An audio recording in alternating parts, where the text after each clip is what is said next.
జున్ను పాలు లేకుండా జున్ను ఎలా చేసుకోవాలో ఈ వీడియోలో చూసేద్దామా. సేమ్ మనం బయట షాప్స్ లో జున్ను తెచ్చుకుంటాం కదా, అదే టేస్ట్ తో ఉంటుంది. డెఫినెట్ గా ఒకసారి ట్రై చేయండి. ఫస్ట్ బెల్లం తీసుకొని సన్నగా కట్ చేసేసుకొని బెల్లాన్ని ఒక గిన్నెలో వేసి ఒక చిన్న గ్లాసు వాటర్ వేసేసి బెల్లం మొత్తం కరిగిపోయే వరకు స్టవ్ మీద బాయిల్ చేసుకుంటే చాలు. పాకం ఏం అవసరం లేదు, బెల్లం కరిగిపోతే చాలు.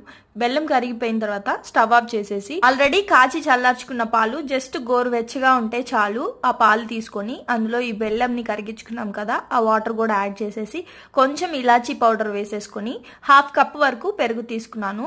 ఆ పెరుగు మొత్తం ఉండలు లేకుండా బాగా మిక్స్ చేసేసుకొని కాచి చల్లార్చిన పాలలో ఈ పెరుగు వేసి ఉండలు లేకుండా మజ్జిగ కవ్వంతో ఒక్కసారి బాగా చిలికేసుకొని జున్నుని ఈ కుండలో తోడు పెట్టాలి అనుకుంటున్నాను కాబట్టి కుండకి కొంచెం పెరుగు తీసుకొని కుండకి మొత్తం అప్లై చేసేసి అందులో ఈ పాలు వేసి నైట్ అంతా బయట పెట్టేస్తే జున్ను రెడీ అయిపోతుంది. ఒక 2 hours ఫ్రిడ్జ్ లో పెట్టి సర్వ్ చేసుకుంటే టేస్టీ జున్ను రెడీ.